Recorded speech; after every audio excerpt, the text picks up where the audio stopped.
Rajesh. Yes sir. Rajesh अपने बारे में कुछ बताएं। सर मैं नवादा जिला से बिलोंग करता हूँ सर। मैंने 10th 2013 में TV high school Govindpur Nawada से, intermediate TV inter school Govindpur Nawada से, graduation KLS college Nawada Magadh university से मैंने उत्तीर्ण हुआ हूँ सर। मैं जनवरी 2019 से आयकर विभाग में कार्यरत था जून 2023 तक। वर्तमान में उत्तर मध्य रेलवे प्रयागराज में अवर लेखा सहायक के पद पर कार्यरत हूँ सर। आपको समय मिल जाता था तैयारी करने के लिए? यस सर, मैं टाइम निकाल लूँ। अच्छी बात है, उन्होंने जो प्रयास किया और ऑलरेडी जॉब में है। आपका बैकग्राउंड एग्रीकल्चर का रहा? जी सर। फार्मिंग पिताजी का है। कहाँ है, कौन सा गांव आपका? गोविंदपुर सर। गोविंदपुर किधर पड़ा नवादा? नवादा जिला ब्लॉक साउथ में सर है ना। नवादा जिला से कॉलेज कौन सा था आपका? मैंने 10th जो वहीं गोविंदपुर ब्लॉक से किया सर। टीवी हाई दिल्ली के बेस्ट से उच्च विद्यालय गोविंदपुर नवादा। कॉलेज? कन्हैया लाल साहू कॉलेज नवादा। नवादा से? जी सर। वहाँ गांव से आकर रहते थे कि नवादा में ही? नवादा में रह कर पढ़ाई किया था सर।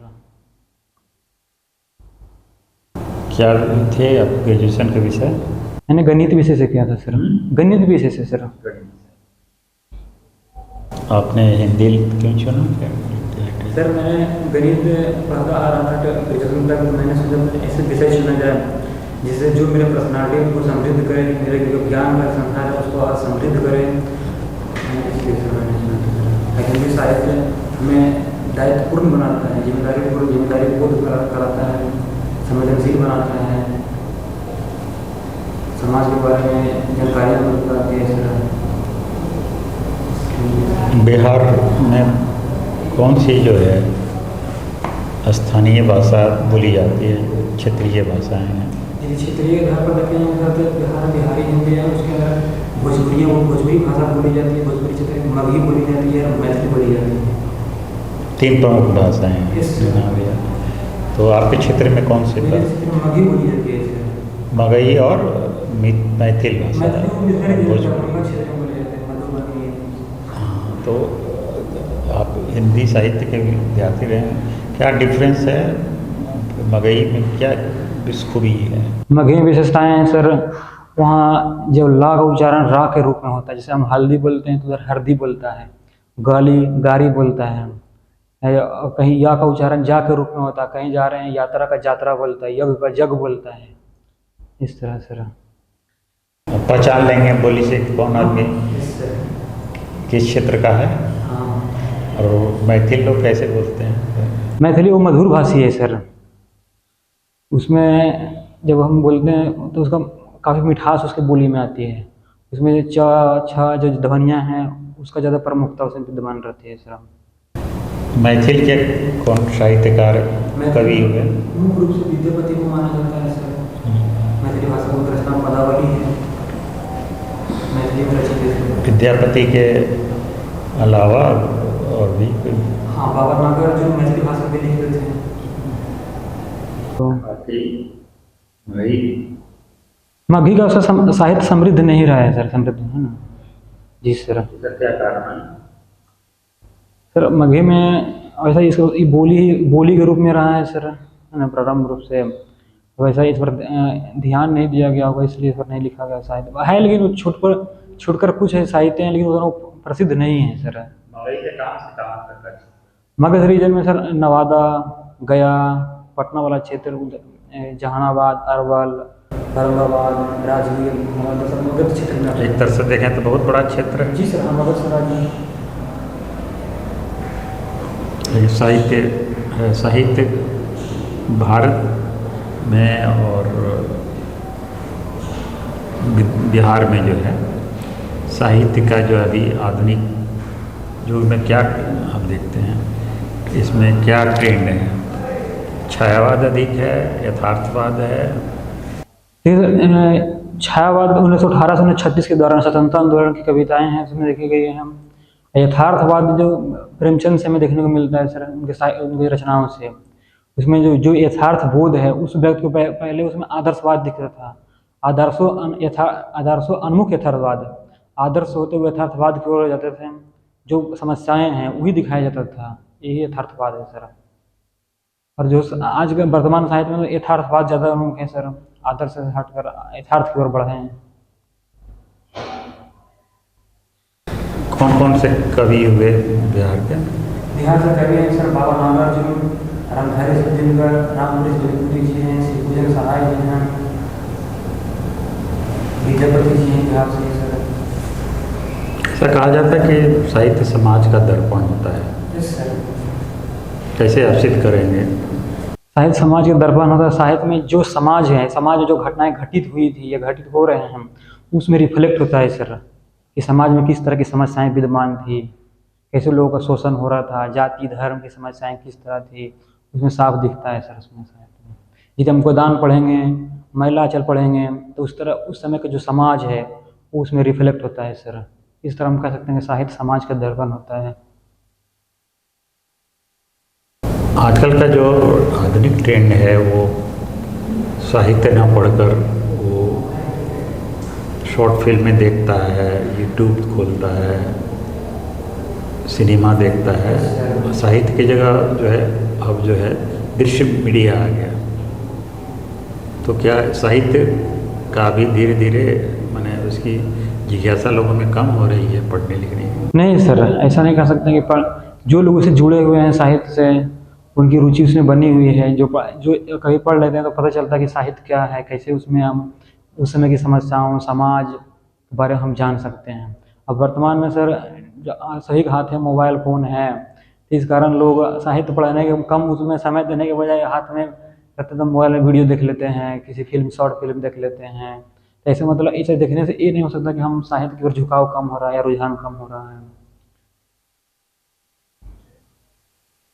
कई काल में बांटे जाते हैं साहित्य। साहित्य सर 3 काल में है सर। आदिकाल, मध्यकाल में जाते हैं तो पूर्व मध्यकाल भक्ति काल में आते हैं, उत्तर मध्य को रीति काल कहते हैं।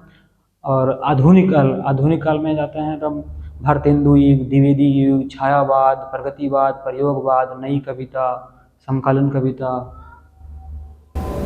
तरह तरह की विधाएं हैं। प्रयोगवाद क्या है? प्रयोगवाद सर 1943 से 1951 की एक काव्य धारा है सर, जो प्रगतिवाद एवं छायावाद का संश्लेषण है। एक तरफ से कह सकते हैं कि प्रगतिवाद के विरोध के रूप में देखा गया और प्रगतिवाद को उसमें कुछ विशेषताएं भी दिखाई देती है। प्रयोगवाद के मुख्य रूप से प्रवर्तक अगे जी को माना जाता है, सच्चिदानंद हीरानंद वत्सायन अगे जी को। प्रयोगवाद नामकरण के पीछे प्रयोग शब्द की वृत्ति है। उनका कहना है कि सत्य को जानने के लिए प्रयोग की आवश्यकता है। हम राहों के अन्वेषी हैं, है ना। किसी भी चीज़ को जानने के लिए जब तक हम प्रयोग नहीं करें हम सत्य को नहीं जान सकते हैं। असत्य इकाई स्तर पर होता है, प्रयोगवाद सत्य को औसत स्तर पर देखता है।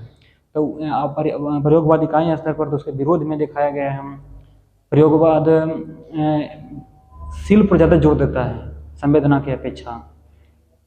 छायावाद भी कवियों का बना बताएं। छायावाद में मुख्य रूप से 4 स्तंभ माने गए हैं, जयशंकर प्रसाद जी को, सूर्यकांत त्रिपाठी निराला जी को, महादेवी वर्मा जी को और सुमित्रानंदन पंत जी को। छायावाद क्यों नाम पड़ा? सर छायावाद नाम एक पत्रिका प्रकाशित हुई थी, काव्य में छायावाद, जबलपुर से प्रकाशित हुए थे। तो उसी समय से उनका उस जो काव्यधारा की जो कविताएं आ रही थी उसमें जो लिखी जा रही थी, तो उन लोगों का कहना था कि जो इस दौर की जो कविताएं लिखी जा रही है, लिखी कुछ जा रही है, इसका अर्थ कुछ और निकाले जा रहे हैं, जैसे वृक्ष की छाया कहीं और पड़ती है।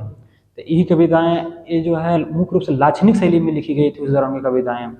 इसमें अर्थ जो है सीधा सीधा नहीं निकलता है। जैसे द्विवेदी युग में जो कविताएं अभिधात्मक है, सरल कथन वाली है, जैसा बोला गया वैसा हम समझ लेते हैं। लेकिन छायावाद की जो कविताएं हैं जैसा बोला गया है वैसा नहीं है। कुछ उदाहरण देंगे? यस सर, जिसे लिखा गया है शेर के मान में आया फिर सियार जागो फिर एक बार, है ना। यहाँ शेर मुख्य रूप से भारतीयों को कहा गया है, सियार मुख्य रूप से अंग्रेजों को तो कहा गया है। तो ये निराला जी की पंक्तियां हैं। महादेवी वर्मा को किस कोटि में रखें? महादेवी वर्मा भी छायावादी कविता, वो उनकी कविताएं ज़्यादा रहस्यवाद से प्रेरित है। मेरे प्रीतम को भाता है तम के पर्दे में आना। तो यहाँ पहले व्यक्ति वो मानसिक स्वतंत्रता की बात कर रहा है। जब हम मानसिक रूप से स्वतंत्र होंगे तभी हम आज़ादी की लड़ाई लड़ेंगे। हाँ, उनकी एक बहुत फेमस कविता है, मैं नीर भरी मैं निर्भरी दुख की बदली। उड़ी करती आज चली। जी सर, उन्हीं की संदर्भ में उनका उसी के इसमें तो महादेवी जी को मुख्य रूप से वेदना की कवित्री कहा गया। उनकी कविताओं में ज़्यादा दुख ज़्यादा दिखता है। मैं निर्भरी दुख की बदल इसी बात को लेकर व्यक्त की गई है सर। क्या कहना चाहती हैं? मैं नीर भरी दुख की बदली। मैं निर्भरी वो आंसुओं की बात कर रहे हैं इसमें। नहीं, आपने जैसे कहा कि कहना कुछ होता है लेकिन निशाना कुछ और होता है, तो उसके बारे में पूछ रहे हैं। इसकी कविताओं से समझना बिल्कुल मुश्किल होता है। जब तक हम आलोचना से नहीं पढ़ेंगे तो समझेंगे। क्या ये जो मार्मिक दशा जो स्त्रियों की है भारतीय समाज में, उसको नहीं दर्शाता है? जो आज का विषय है हो रहा है कि ये आरक्षण चाहिए महिला को, ये समझिए महादेवी वर्मा की ये कविता जो है उसका आह्वान है। मैं नीर भरी दुख की बदली कि जीवन इतना है महिलाओं का, यहाँ नारी का, नीर भरी दुख की बदली उमड़ी करती आज। माने उनके जो दुखों का कोई अंत नहीं है। इसलिए जो भारतीय समाज में नारी का स्थान है उनको उन्होंने अपने दर्शाया है। मैं नीर भरी दुख की बदली उमड़ी करती आज, जिसका वजह से आज महिलाओं को इतना रिजर्वेशन और उनके सशक्तिकरण को जोर दिया जा रहा है। तो ये कवि जो है छायावादी थे लेकिन एक तरह से क्रांतिकारी भी थे। जी सर, हाँ, उनकी रचना राष्ट्रवादी जो भावनाएं दिखती है सर, राष्ट्रवाद की जो है, तो ये अप्रत्यक्ष रूप से है दिखते हैं, प्रत्यक्ष रूप से नहीं है सर। इस राम की शक्ति पूजा देखते हैं हम, इनका जयशंकर प्रसाद का कमायनी देखते हैं, सभी राष्ट्रवाद से प्रेरित कविताएं हैं सर। लेकिन इनको पढ़ने से लगता है कि ये मुख्य रूप से राम की कहानी कह रहा है, लेकिन इनका जब हम अर्थ देखते हैं तो स्वतंत्रता आंदोलन से प्रेरित। सलेस अलंकार सर, उसमें सलेस अलंकार में क्या था कि अर्थ निहित होता है उसमें। सॉरी सर, मैं आधे ढंग से नहीं कर पा रहा। सलेस अलंकार अलंकार कितने तरह के होते हैं? अलंकार तो एक होता है यमक अलंकार, मूल रूप से तो सर एक शब्दार्थ अलंकार, अर्थालंकार होता है सर। इन्हीं दोनों के अंतर्गत फिर हम आगे बांटा गया है सर। एक उभय अलंकार दोनों को मिलाकर है सर। मूल रूप से 3 अलंकार है। तो शब्द अलंकार के अंतर्गत यमक अलंकार, सलेस अलंकार ऐसे आते हैं। फिर अर्थालंकार के अंतर्गत आते हैं। हिंदी साहित्य में अभी जो सबसे बड़ा अवार्ड क्या है नेशनल लेवल पर? अभी सर ज्ञानपीठ अवार्ड दिया जाता है साहित्य के क्षेत्र में सर। साहित्य अकादमी अवार्ड दिया जाता है सर। किसको मिला है? ज्ञानपीठ पुरस्कार है सर। इसके पहले तो अनामिका जी को मिला था, टोहुई मिथेरी गाथा के लिए मिला था, बिहार की वो कवित्री है।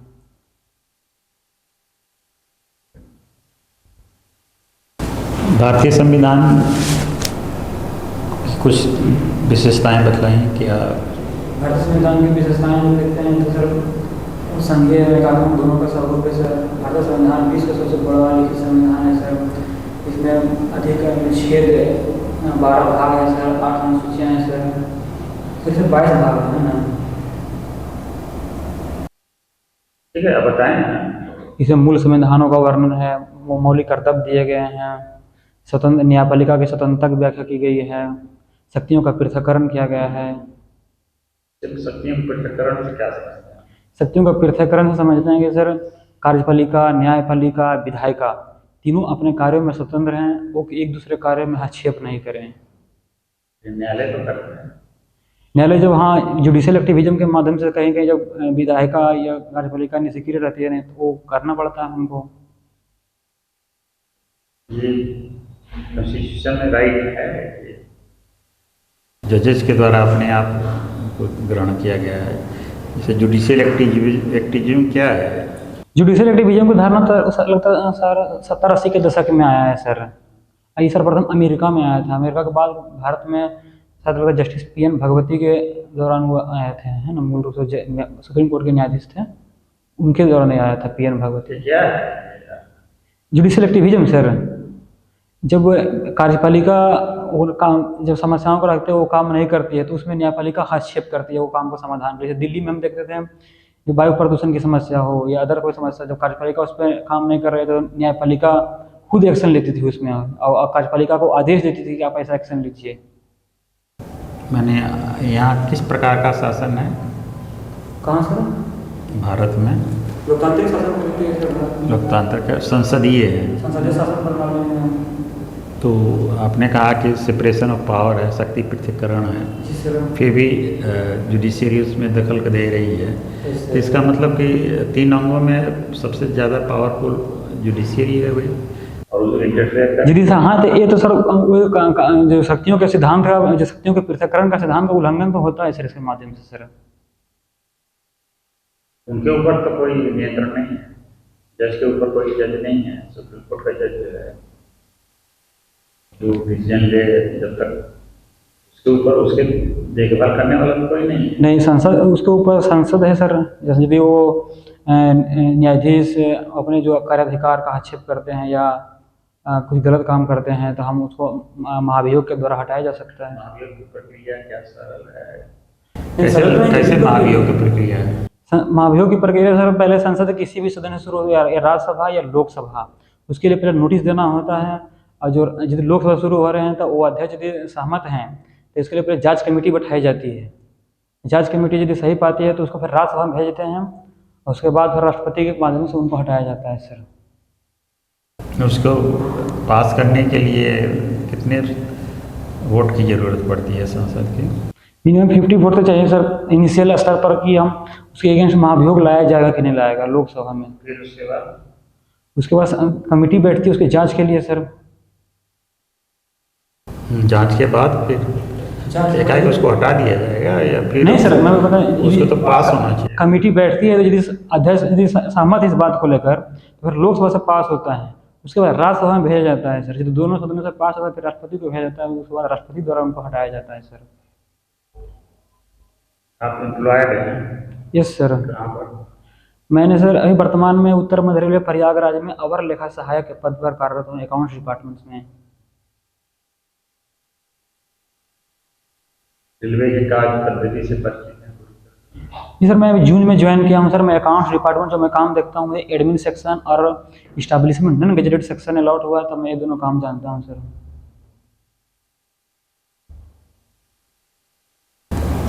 समस्याएं जानते हैं क्या आज देश के तरफ में समक्ष हैं? कौन कौन समस्याएं? समस्याएं स्वास्थ्य के स्तर पर, शैक्षणिक के स्तर पर, कृषि के स्तर पर। बिहार में सर कुछ समस्याओं के स्पेसिफिक बताएं क्या है? यदि शिक्षा के स्तर में देखें तो गुणात्मक शिक्षा का अभाव है, इंफ्रास्ट्रक्चर का अभाव है। कृषि के क्षेत्र में देखेंगे तो सर कृषि काफ़ी महंगी होती जा रही है, उतने फायदेमंद भी नहीं रह रही है। बिहार को स्पेशल स्टेटस की क्यों ज़रूरत है? बिहार को सर वहाँ उनके पास रिवेन्यू कम है, बिहार सरकार के पास रिवेन्यू जनरेशन ज़्यादा नहीं होता है सर वहाँ। तो जो भी यदि स्पेशल स्टेटस दिया जाएगा तो उनको स्पेशल पैकेज के तरह जो सेंटर स्टेट फंड जो होता है 16, जैसे नॉर्मली 60-40 का रेशियो होता है, यदि स्पेशल स्टेटस दे दिया जाएगा तो 80-20 का पैकेज प्रदान किया जाएगा सर। तो स्टेटस मिलने से क्या होता है फायदा?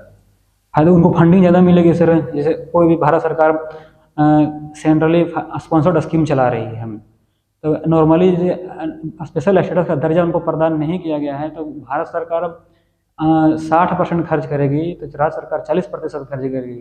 यदि स्पेशल स्टेटस दर्जा प्रदान किया जाता है तो भारत सरकार 80% देगी और राज्य सरकार 20% खर्च करेगी, यदि वो करना पड़ता है। ये फायदा है सर। उससे विकास हो जाए? जरूर सर, विकास होगा। जो 20% हम वहाँ राज्य सरकार उस योजनाओं के लिए खर्च कर रहे हैं तो उस योजना को हम कहीं और पैसा का खर्च करेंगे।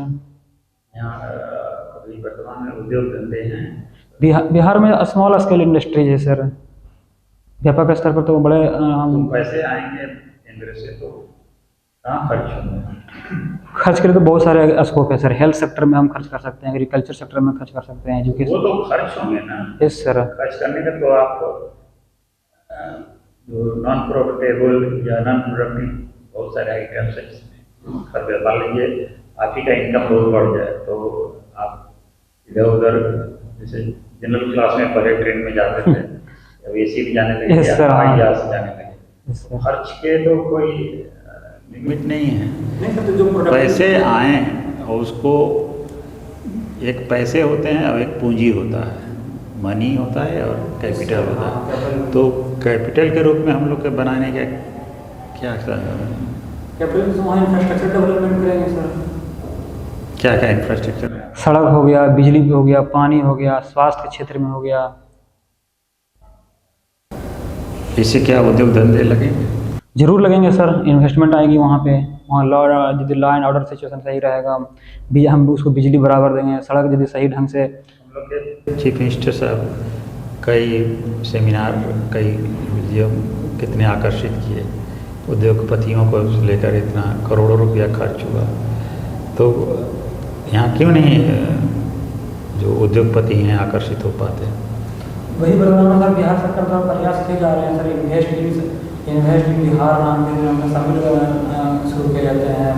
अभी कुछ महीने पहले कलकत्ता में ऑर्गेनाइज किए गए हैं कि बिहार में आप इन्वेस्ट कीजिए। ऐसा नहीं, आ रहे हैं बिहार में इन्वेस्टमेंट में, आ रहे हैं सर। क्या चीज़ रोक रहा है उनको? आप बिहार के हैं तो आपको समझ है कि मैंने उद्योगपतियों को क्या यहाँ आने से रोक रहा है, जबकि यहाँ का मार्केट बहुत अच्छा है। उनके फिनिश्ड गुड्स आकर यहाँ बिकते हैं, जो कि ट्रांसपोर्टेशंस में काफ़ी कॉस्ट आते हैं।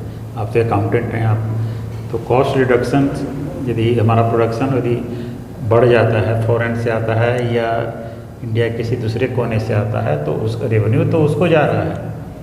हम लोग केवल मार्केट बने हुए हैं, जिस तरह से औपनिवेशिक काल में ब्रिटिशर्स के हम लोग मार्केट बन गए थे शोषण के। तो इस तरह से नहीं देखते हम लोग, चूँकि एग्रीकल्चर लैंड उस पर दिक्कत होता है। तो हम लोग की जो कमाई है, पूंजी है, वो इस तरह से वेस्टेज हो रही है। तो आप लॉ एंड ऑर्डर के बारे में क्या सोचते हैं? भाई अच्छा, ठीक है सर, बिहार में लॉ एंड ऑर्डर सिचुएशन क्या उसमें कर पाइएगा? यदि मुझे दिया जाएगा सर, तो मैं जो पब्लिक और गवर्नेंस के बीच जो ट्रस्ट डिफिसिट है, मैं उसको, जो गैप है उसको मैं भरने का प्रयास करूंगा। मैं अपने ऐसा काम करूंगा ताकि लोगों के बीच, पुलिस सिस्टम या गवर्नेंस सिस्टम के बीच विश्वास बने ज़्यादा। कोई भी कंप्लेन लेकर आएगा तो उसमें तुरंत एक्शन लिया जाएगा।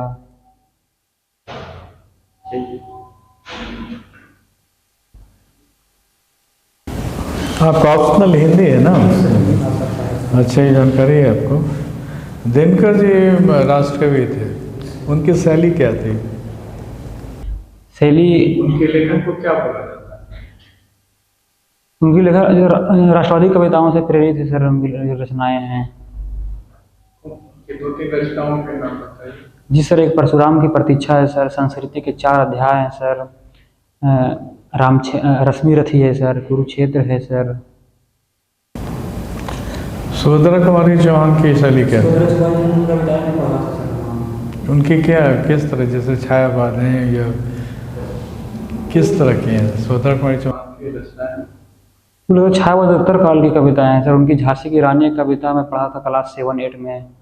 मैं खूब लड़ी मर्दानी, वो तो झांसी वाली रानी थी। उनकी मैं एक ही कविता पढ़ा था सर। अच्छा, आपने बताया था शिवपूजन सहाय रामवृक्ष बेनीपुरी का कवि के रूप में, उनके कौन सी कविता के बताइए बनाया गया है? उनकी पुस्तक का नाम बताइए। ये लेखक थे कि कवि थे? शिवपूजन सहाय वो कवि थे सर, और उन्होंने भी कविताएं भी लिखी हैं। मन की हार हार है, मन की जीत जीत, उन्हीं की पंक्तियां हैं शिवपूजन सहाय जी के। और वो उपन्यास भी लिखते हैं भी, आंचलिक उपन्यास भी लिखे हैं शिवपूजन सहाय जी भी। प्रेमचंद जी के सबसे प्रसिद्ध उपन्यास का नाम गोदान है सर। उनके गोदान का 1936 की रचना है। यदि उत्तर भारत के में हम 1936 के भारत को जानना चाहते हैं, तो इतिहास से कंपैरिजन में हम गोदान को पढ़कर हम बेटर समझ सकते हैं 1936 के भारत में किस तरह की सामाजिक राजनीतिक समस्याएं विद्यमान थी। अकबर के समसामयिक एक बहुत प्रसिद्ध कवि हैं, उनके बाद तुलसीदास और कबीरदास उन्हीं के समकालीन हैं सर। रामायण के अलावा तुलसीदास की दूसरी रचनाएं? हाँ सर, कवितावली उनकी रचनाएं हैं सर, गीतावली है। और कोई पत्रिका क्या नाम से है? हाँ सर, हनुमान, अभी मैं रिकॉल नहीं कर पा रहा हूँ सर। आप तो मैथ पढ़े हैं ना? Yes, sir. बीएससी में हाँ, मैथ में पाइथागोरस थ्योरम क्या है? पाइथागोरस थ्योरम सर किसी समकोण त्रिभुज की आधार और दो भुजाओं के वर्गों का योगफल तीसरी भुजाओं के वर्गों के योगफल के बराबर, तीसरी भुजाओं के वर्गों के बराबर होता है। ये त्रिभुज किस तरह का होना ये समकोण नहीं, समकोण त्रिभुज सर, राइट एंगल ट्रायंगल। समकोण त्रिभुज ऐसा है जिसका एक कोण 90 डिग्री हो। Yes sir. दो बिंदुओं की सबसे छोटी दूरी कौन सी होती है? दो बिंदु छोटी छोटी दूरी कौन सी होगी? बिंदु कहलाती है सर शायद। दो बिंदु छोटी दूरी, दो बिंदुओं के सब के बीच मान ली 2 पॉइंट पे जाना है, यहाँ से हमको बक्सर जाना है। रेखा कहलाती है सर। हाँ ठीक है, तो रेखा है, तो उसमें कौन सी रेखा सबसे छोटी होती है? किस लाइन पे हमको फ्रीडम है कि हम यहाँ से मूव कर सकते हैं एनी डायरेक्शन, तो हमको किस डायरेक्शन में मूव करना चाहिए? मैं समझ नहीं पा रहा हूँ।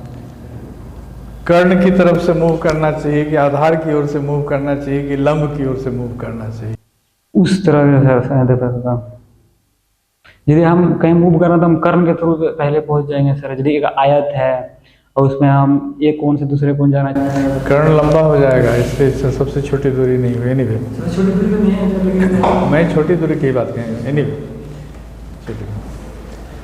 रेलवे का बजट का कुछ आइडिया है? आप लेखा देखते हैं? 2,40,000 करोड़ का बजट इधर प्रावधान किया गया है। प्रावधान फाइनेंशियल रेलवे घाटे में चल रही है कि नहीं सर, रेलवे अभी लास्ट फाइनेंशियल ईयर का मैंने देखा था तो रेलवे फायदे में चल रही है सर अभी। क्या पॉजिटिव है, प्रॉफिट में चल रही है? जी हाँ, प्रॉफिट में है सर। अच्छा, रेलवे में पहले सीनियर सिटीजन को हम लोग सुविधाएं दे रहे हैं, टिकट में रियायत देते हैं, वो बंद हो गई है, उससे लागू होना चाहिए कि नहीं? जरूर लागू होना चाहिए सर, हमको प्रायोरिटी तो मिलनी चाहिए सर। टिकट रेलवे को लॉस होगा ना? लॉस होगा, लेकिन सर हमारा सिटीजन को तो मिलना चाहिए। जो सुविधाएं दी जा रही है सर, उससे जो प्रॉब्लम नहीं फेस करना पड़ेगा, उसको हम कहीं और कंपनसेट कर सकते हैं सर। तो ऐसी अवधारणा की जैसे जन कल्याण हो, पैसे का ध्यान नहीं रखा है, उस स्टेट को क्या बोलते हैं? क्या मैं समझा नहीं सर। जैसे गवर्नमेंट एक प्रॉफिट ऑर्गेनाइजेशन नहीं होता है, ठीक है, business houses are profit organisation, ठीक है। हाँ, तो गवर्नमेंट किस सिद्धांत के तहत काम करती है? वेलफेयर स्टेट्स, वेलफेयर स्टेट्स, कल्याणकारी सिद्धांत लोकल